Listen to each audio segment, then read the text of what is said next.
Sai Ram students, welcome to the third session of chapter 18, that is sound, production of sound. So students, before starting today's session, let's recap what we had learnt in the last session. So children, in the last session we had discussed about the amplitude of vibration. So what we had done, we had taken a porcelain dish and to that a rubber band was stretched, right? So when this rubber band is stretched and it is released, what happens? It vibrates, right? So the maximum distance between the original position and the position of the rubber stretched, that is called as the amplitude of the vibration, right? Then children, we saw about the we discussed about the experiment wherein a strong thread was taken and to that of sufficient length, and to that to its one end an iron ball or a wooden ball was tied, right? So that was your oscillator, which is called as a pendulum. So we hanged freely and we gave a swing to that pendulum. So the pendulum, it oscillates, right? So the position of the pendulum when it is at rest, that is A, and when the pendulum oscillates, right, it moves to the right, that is B, and then it moves to the left, that is C. So the pendulum, how it oscillates? From B to A to C, C to A, and A to B. So AB and AC are the oscillations of the pendulum, right? The amplitude of the oscillations, right? So AB and AC, they are the amplitude of the oscillations. Then children, we saw about the frequency, right? The time period, the time required by the oscillator to complete one oscillation is called as the time period of that oscillator. So children, then we saw about frequency. So what is the formula for calculating the frequency? Frequency, that which is denoted by the letter N, is equal to 1 upon T. So T, it stands for the time period of the oscillation. So frequency, the unit of calculating the frequency is hertz, and short form is capital H and small z. So 1 hertz means there is one oscillation in 1 second, and 100 hertz means there are 100 oscillations in 1 second. Now frequency, it is the number of oscillations occurring in 1 second, right? So let's start today children with the today's session. So what we before going to today's part children, I just wanted to tell you about one more thing, that as I told you, you are going to take a thread of sufficient length, right, and you are going to tie a wooden ball or an iron ball to it, and you will suspend it freely, right? And then you will give oscillation to it.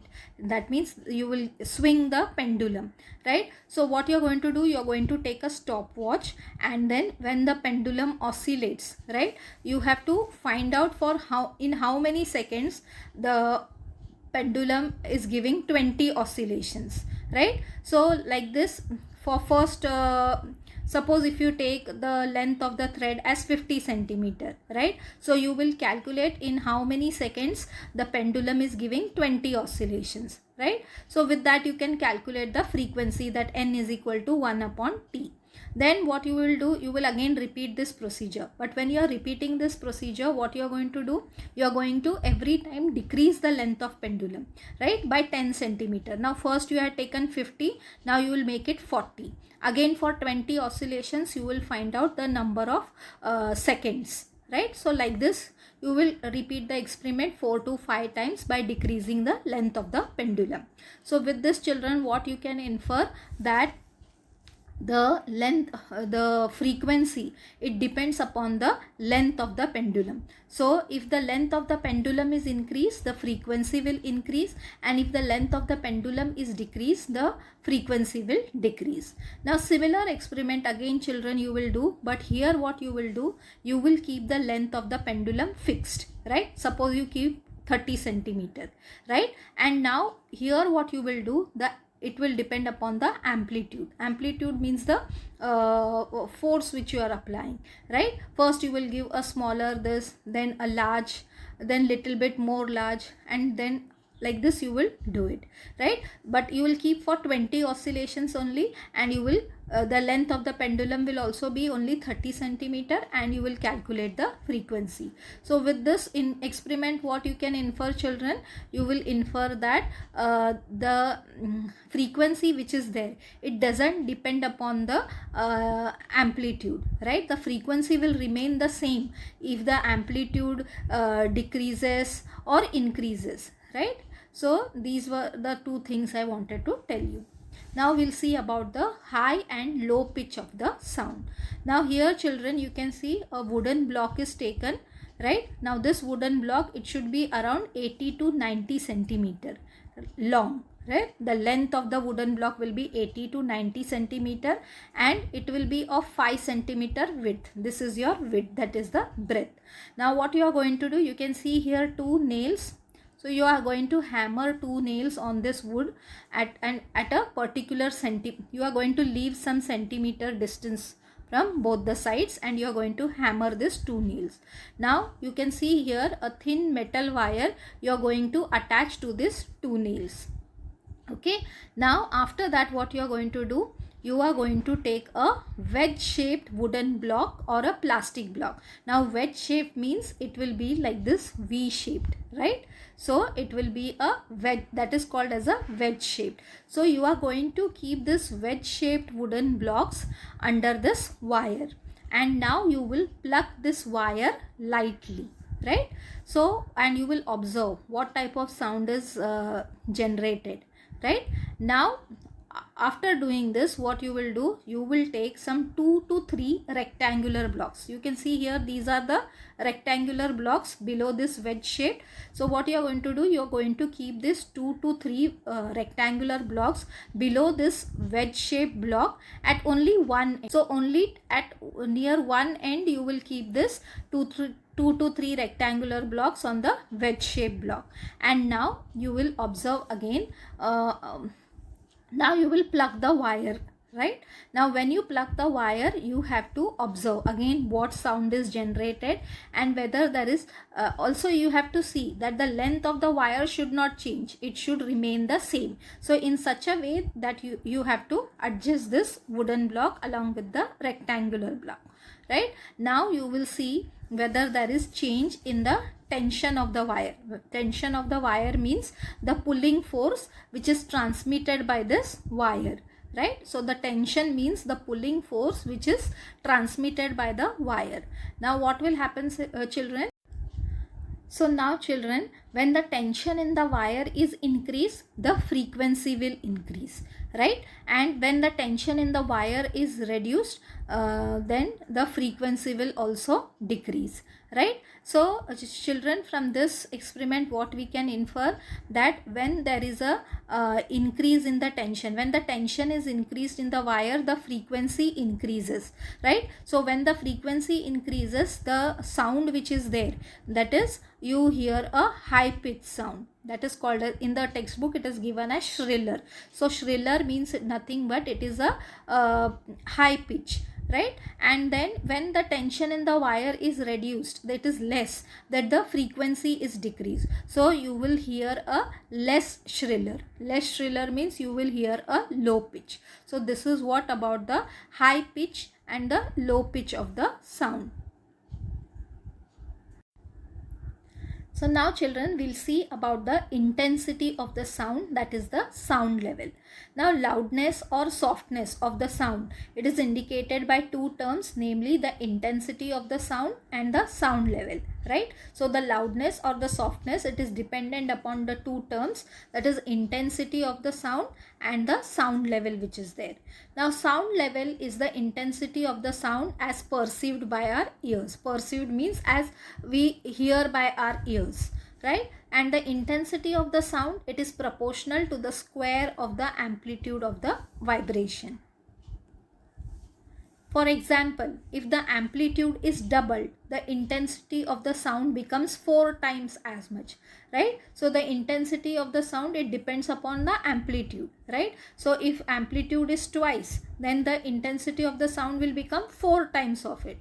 So the decibel, it is the unit for measuring the sound level, right? For measuring the sound level, the unit is decibel, right? D will be small and B will be capital, right? So it was named decibel in the honor of the scientist Alexander Graham Bell, right? So he discovered this, right? So that's why the name decibel has been given to for measuring the sound level.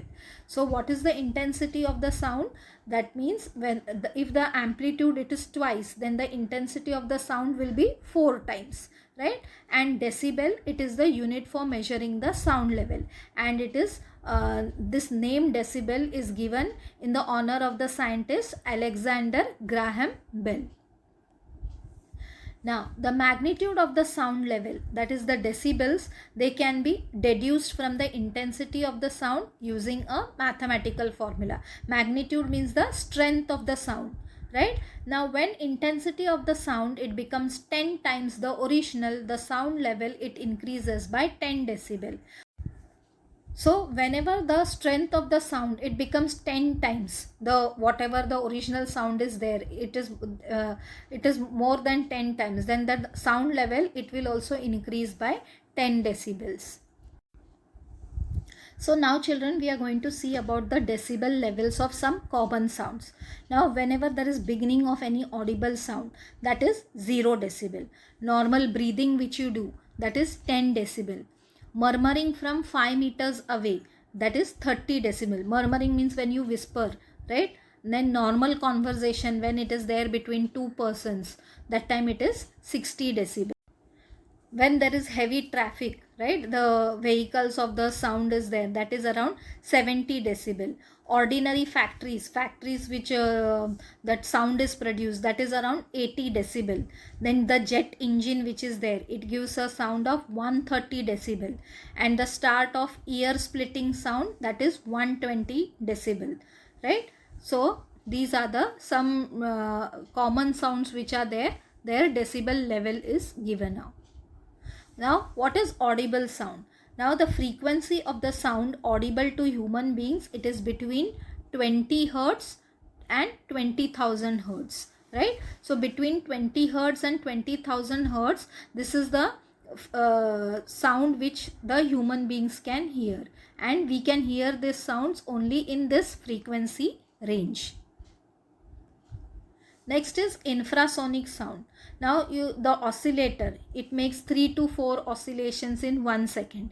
Means the frequency of the sound is 3 to 4 hertz. So humans, they cannot hear these sounds whose frequency is less than 20 hertz. So infrasonic sound cannot be heard by the humans because infrasonic sound, it is less than 20 hertz. So the sound with frequency less than 20 hertz is called as infrasonic sound. The sound with frequency less than 20 hertz, they are produced by some animals, namely whales, elephants and rhinoceros, right? So what is infrasonic sound? The sound which has got a frequency of less than 20 hertz, that is called as infrasonic sound, and which is not heard by human beings, right? So only some animals like whales, elephants and rhinoceros, these are having this sound level of 20 hertz.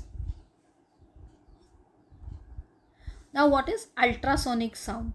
A sound with a frequency higher than 20 hertz, it's called as ultrasonic sound. Human beings cannot hear such sounds.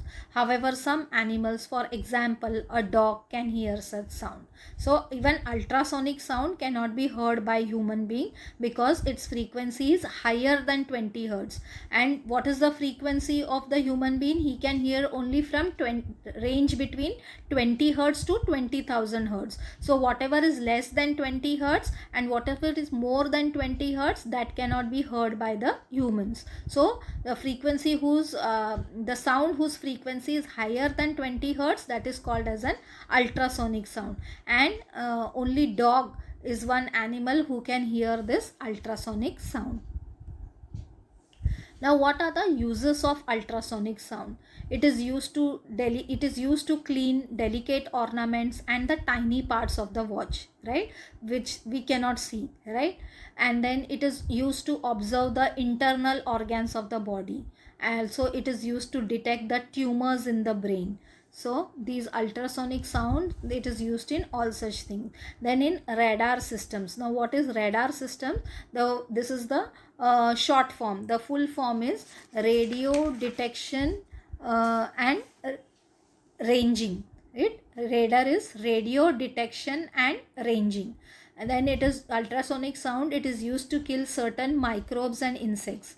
Also it is used in the systems called as sonar. Now sonar means sound navigation and ranging. Now this is used to locate the seabed or the position of the ship.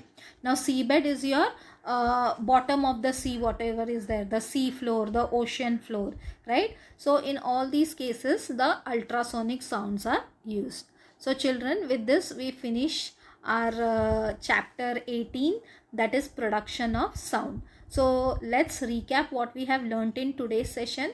So in today's session children, we saw about the high pitch and the low pitch, right? So when the tension increases, when the tension in the wire increases, what happens? The frequency increases, and the frequency increases, then we hear a high pitch sound, right? And when the tension in the wire is reduced, the frequency decreases. So that means when the frequency decreases, there is a low pitch of the sound, right? Then children, we saw about the unit for measuring the sound is decibel, right? So then we saw about some common sounds for which the particular decibel, the frequency is used, right?